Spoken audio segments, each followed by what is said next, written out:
আমার নাম সুগন্ধা নস্কর। আমি ক্লাস 3-তে পড়ি। সামার প্রজেক্টে আমি ফুলের চারা বসাবো।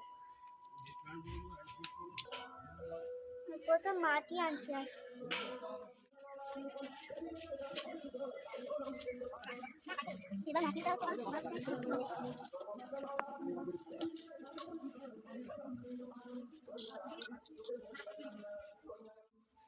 এবার আমি মাটিগুলো নিয়ে মাছটা ভালো করে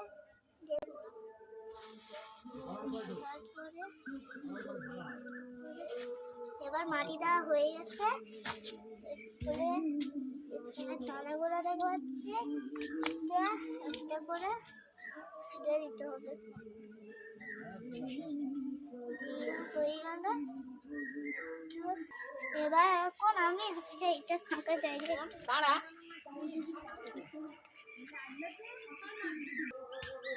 এবার আমি এই মালসাটা রেখে দেবো।